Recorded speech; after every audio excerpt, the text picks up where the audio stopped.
Welcome back to the Rogue Wave podcast. Happy to be joined by a good friend of the show, good friend of us, Mr. Jim Calafiore, veteran artist, Exiles, Aquaman, Leaving Megalopolis. He's been, I actually, Jim, aside from actually knowing you from the football field way back in the day, I knew of your work from the Valiant days doing Exo Manowar. You were always one of my favorite artists back then. So it was always very cool to eventually then meet you. And then we became friends. You did a lot of the stuff for Sire. You did the Sire Volume 1 trade paperback cover, Sire Volume 2 trade paperback cover, and the upcoming trade paperback for 3, which I have to finish.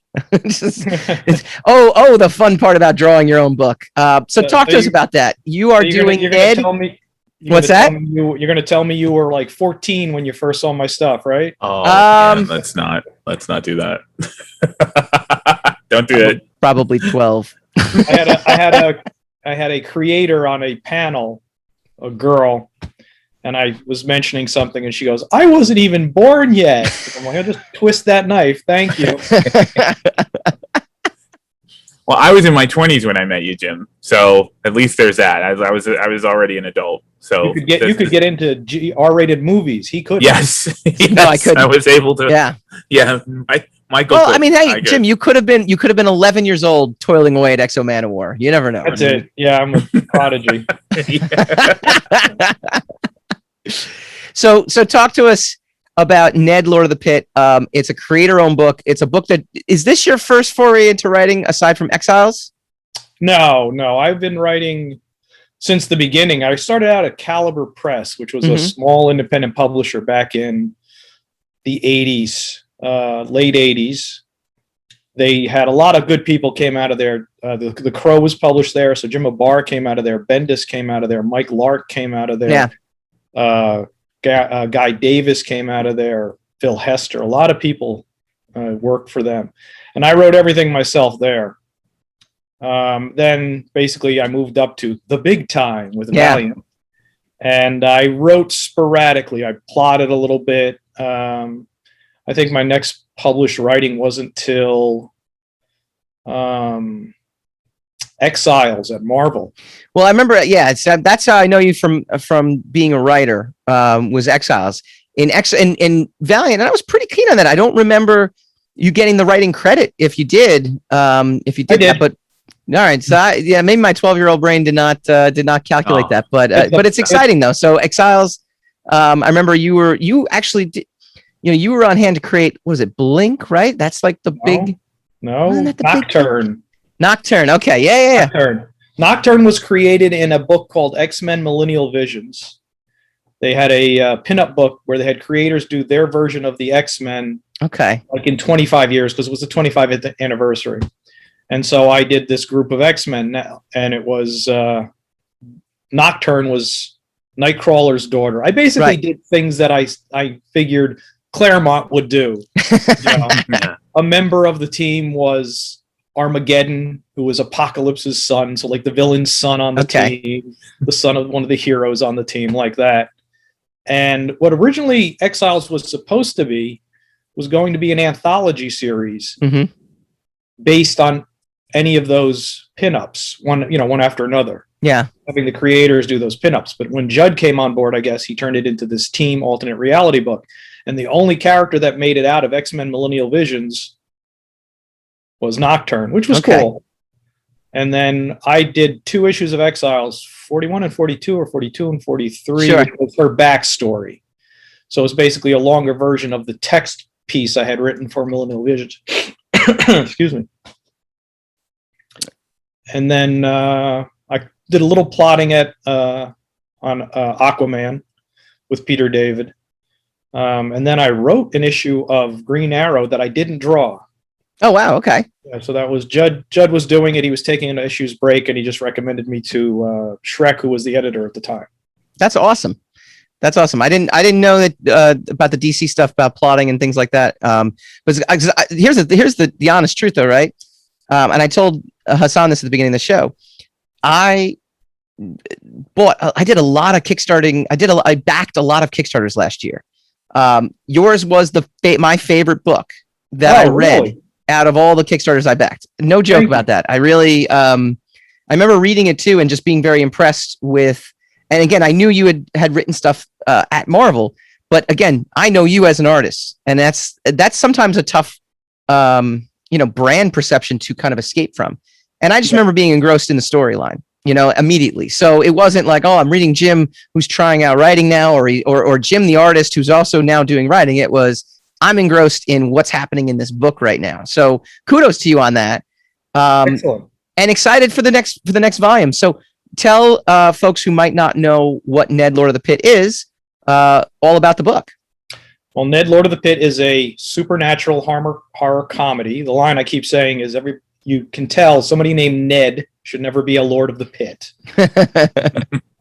He's just a regular guy who's got enough problems with his girlfriend and his career as a failing actor, who finds out upon the death of his brother, his older brother, that his family is connected to hell. His father, in essence, is the lord of a pit in hell, one of 7 lords of sections in hell. And since he is now the eldest, he's the next in line. And that comes along with a whole host of problems. The first of which is before he finds out what's going on, he starts seeing demons walking around the street. Mm-hmm. Nobody else can see them, and he has no idea what's going on. He pretty much assumes he has a brain tumor. And that's contained in the first volume. There's a lot of issues going on. There's a lot of forces. He wants out. He wants out of this inheritance. He wants nothing to do with his father or his family. They're estranged. He wants out. There's darker forces and some good forces. We also visit heaven at one point that will pretty much want to help him get out permanently. And that was basically the first volume was kickstarted, and I shipped around March or February of this year. And now I have the Kickstarter for volume 2. And I've made the pledge level so anybody who misses it, they can, who missed the first one, there's levels to get volume 1 and volume 2 together. And there's even a volume for just a pledge level for just volume 1 if they want to get that. Oh, that's nice. And there's a lot of add-ons, which is nice. Kickstarter's added add-ons now that you can add on extra books, or somebody can get this but still get the head sketch that I do inside the book. That's sure. Like $50, they get a nice head sketch inside the book. They can add that on any level. And basically the storyline in volume 2 completes the first major arc that was begun in volume 1. And in volume 2, volume 1, everything happened really fast. Yeah. He had trouble catching up, so it was happening to him. Yeah. In volume 2, now he's taking control. He's going to find a way out. And it's funny you mentioned that. That was one of my favorite parts about volume 1, though, was the fact that he has these powers, but he kind of doesn't know he has these powers. So things like when he's taking his audition and he kills everyone in the audition room by mistake because he's like, he was trying to eliminate his competition and they got eliminated. And then his best friend, or not his best, sorry, his rival, who now is now become, I guess in a way, his only best friend or his only confidant, who's now a zombie. And I like the little twist that you did as well too, where, basically he learns he kind of screwed him over now. He can't go to heaven. He's basically stuck as a zombie the entire time. And he's kind of like living in his closet. And, I don't know, there were a lot of like little things where I feel like you put a twist on, the heaven and hell backdrop that we see in a lot of these, kind of stories. Yeah, it comes along with, it's funny. It's Louise Simonson wrote the introduction for volume 1. And she was very nice. And she said in an email that I was doing nice world building. Yeah. But it's just one of those things that just kind of layers on as you're going. You're like, oh, wait, I can't do that because they said you couldn't do that over here. So I have to always adjust. But my favorite bit in the book is when Zombie Gerard is looking for a spoon in the drawer because he wants to eat his brain. Yeah. Yeah. There's a lot of like I said, there's a lot of like little nuance in this that I think is overlooked in a lot of ways. And I think that is one of the things that transformed me from, again, seeing you as Jim the artist that I know into Jim the writer. Did you have any challenges while writing this? Was this something that I feel like this was one of those things where you were very inspired and it just kind of came out, or did you hit like roadblocks in the way in the writing?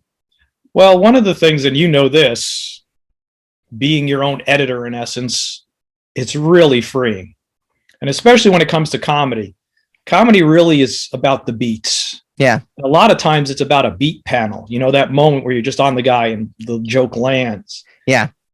There's no editor telling me, okay, wait, can you make that 5 pages shorter? Can you fit this into that? Wait, that gag's too long. So that's the great part about it. So it is very inspiring. Yeah.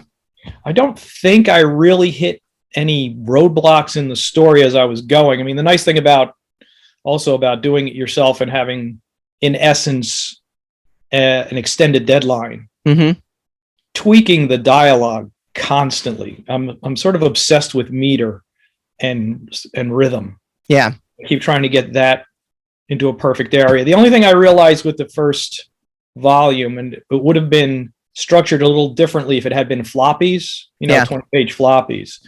Everything's structured a little differently than I would have done as a regular series. There's things in volume 2 that I would introduce in volume 1. But volume 1 had to have some sort of self-containment to it. Yeah. And I realized you've read the book. I realized I shorted his girlfriend. Right. That's why I did a 6-page backup with just her. Yeah. To try and give her a little more roundness. And then she's got hopefully more in volume 2. Very cool. This isn't your first Kickstarter, your first foray. You worked with Gail Simone on Leaving Megalopolis. However, this, I believe, is your first Kickstarter where you're just that. This is it. This is just Jim running the show, right? I had one smaller one before that. On my website, I have a gag strip called Crooks and Nannies, which is a single panel gag strip. I started it 7 years ago. It ran for about 5 years, every Friday, a new gag strip. And the first 2 years, I'd actually done a small Kickstarter for that. So I made a little collection of those gags. So it was me running it all. But when it came with Megalopolis, I was running everything. Okay. I mean, she may have been writing it, but I ran the entire campaign and the shipping and the fulfillment and all that. Tell everyone out there how challenging or not challenging that is. I tend to always get the answer being the first part, but talk to folks about who might want to put together a Kickstarter, like what they're actually signing up for when they do this.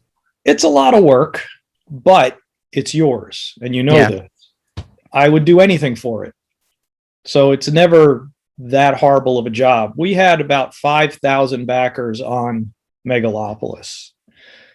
I stuffed every single envelope with a group of people. We actually set up in a warehouse and made my friend's has a workshop. We set up in his warehouse. We made a assembly line and bag stuff, label, bag stuff, label. The biggest problem was mailing. Yeah. Well, just getting them to the post office and getting them out. Yeah. And I had to arrange with my post office, which ended up working out really well. And I know the people at the post office. Basically, I would drop books off, hundreds of books on the landing, on the loading dock in the morning, leave them my credit card. They'd run them all, call me when it was done.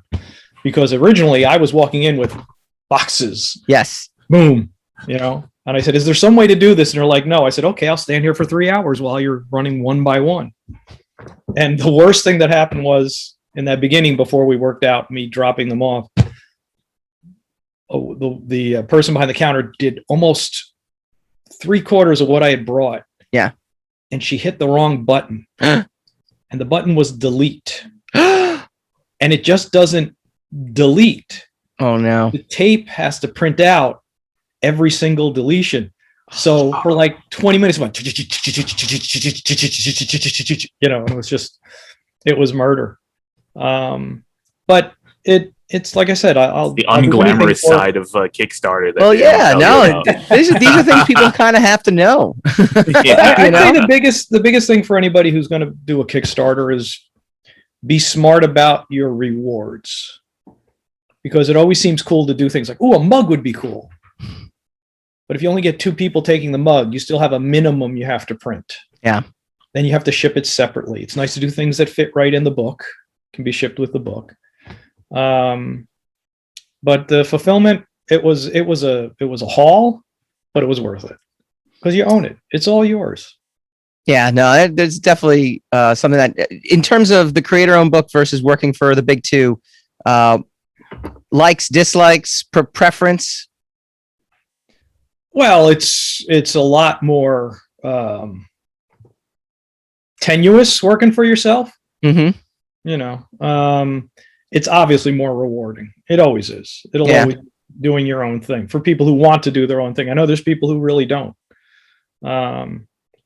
But it's a lot more rewarding. You just don't get to work on Superman or Batman or these characters you grew up with, but you're creating your own worlds. And what would you what would you recommend to somebody nowadays? Is it that much easier to just kind of do the stuff on your own? Because I mean, you had an audience, you had a following from people that followed you for a while, so you had an advantage in that way. But at a disadvantage of it was just as competitive when you were breaking in. I mean, it's not something that necessarily was handed to you either. I mean, so knowing the technology today, would you recommend people kind of go the big two route or take it right to Kickstarter right to begin with? Well, the big two was a little tough. You know that it's little insular. Breaking in is tough, especially for writers. It's really tough because you don't have anything. Right. You're looking to write. It's just get anything out there, and you don't have to go to Kickstarter. Mm-hmm. You can publish digitally. Yeah. You can do your own digital books and have them up on Comixology. Yep. Or if you have a website, you can have a digital book on the website, getting something out there. In terms of doing something that is really near and dear to your heart, try Kickstarter. There's lots of different ways to publish. There's lots of different price points, lots of different goals that are achievable, especially if you have a lot of family. Get Cousin Bob to buy a book.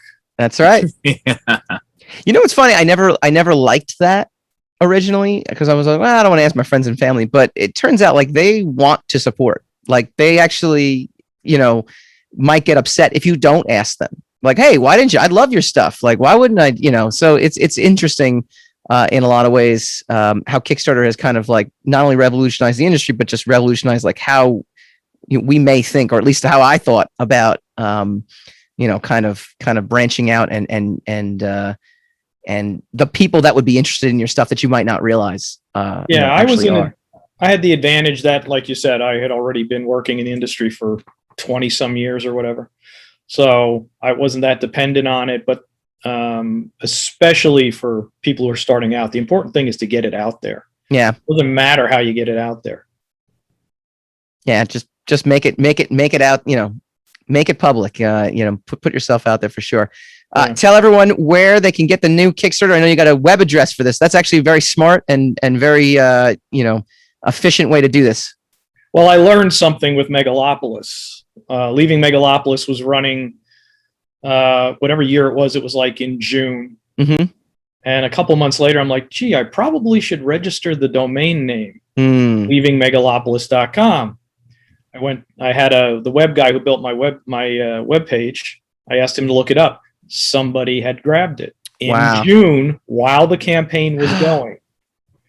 Then a little time after that, I started getting emails. He wanted to sell it to me. Fortunately, he hadn't done .net, so I grabbed .net, and then I just said no to him. And about 6 months later, my web guy says, "Hey, .com's available again." It costs like what, $12 a year to park a web address. Yep. So now any projects I do, I immediately register .com and .net. That's great. So for this Kickstarter, nedlordofthepit.net. It's .net. We'll take them right to the Kickstarter. That's fantastic. Well, Jim, it is a pleasure to have you on. And like I said, complete transparency. I loved the book, man. I was so when you were like, "Hey, I'm kickstarting it," I'm like, "Great," because I was kind of pissed that it ended, and I don't know, I'm like, I want the next, I want the next one. So that's always, it's a good pissed off. I was like, "It's over, damn it!" And then I read That's little what Louise backup. Simonson said when I sent her the PDF for the review, and it wasn't even final. She goes, "What do you mean to be continued?" Yeah. How dare you? How dare you? But no, I've already backed the book, and I'm excited Excellent. for volume 2, and just in general, thank you for all the great work you've done for me over the years as well too, and it is always truly appreciated. So We will keep doing it. awesome, and we get to go to shows now too. Yeah, I went to my first this past weekend. I can't wait. I can't wait to get back. Well, Jim Calafiore. Wait, Oh, hold on, I'm sorry. That's it. It was Garden State Comic Fest, one of the smaller shows. It used to actually be at the Menin Arena, which was a hockey rink. Wow. And they had 2 hockey rinks. One was cleaned out, so I guess that was the rollerbladers, and the other side had the ice. And a lot of the vendors would be standing on boards on the ice and getting cold. Oh my god. But it was a good show. Walt showed up. Simonson showed up. Nice. Hildebrand showed up. A lot of artists showed up. It was a good turnout. Well, this time it was in Jersey Gardens Mall. Okay. Oh, What used to be the Century 21 store. Okay. And the funniest thing was a lot of the displays were still up. So people were like sitting under handbags. Wow. It was good. It felt good to be out. Yeah. Friday was surprisingly heavier than I expected Friday to be. So it was a nice show. And I know there are a lot of folks who are pent up and can't wait. Can't wait to get out. Like, I think New York Comic Con is going to be pretty like gangbusters. I know they had originally announced, just way back before the vaccine, really, that it would be like a hybrid. I kind of have a feeling it's not going to be limited capacity. I feel like they'll be at max capacity as long as things can, continue the way they are. So yeah, I'm vaccinated, but my world has changed now. I mean, I've been permitted for a while, and now I'm doing this. I got a store appearance in Virginia. Oh wow! In a month. Yeah, I have a retailer level on the Kickstarter. Okay. And it doesn't go really well because retailers are really seem to be afraid of Kickstarter or angry at Kickstarter or whatever. And I always say, just check with your regulars. There's people who know my stuff from Secret Six, from Aquaman. And this guy in Virginia, that's what he does. And he pledged for 30 books. Oh, that's great. So I said, dude, I'm coming down. That's great. Do an appearance. That's fantastic. Well, good luck to you on the Kickstarter. I know you had a very strong opening, and I have no doubt you'll be fun, and then you'll have to do got to keep working it. Do the stretch goals, which are always that's a whole no other mugs with no mugs. No mugs. I want mugs. Damn it! Now I want my mug. No mugs, no t-shirts. No mugs, no t-shirts. Jim Calafiore, Ned, LordofthePit.net. Go back to Kickstarter. It's a great book. Get volume 1 if you haven't already read it or picked it up. And we will talk soon. All right, man. Thanks for having me on. All right. When we come back, we will put a bow on tonight's episode.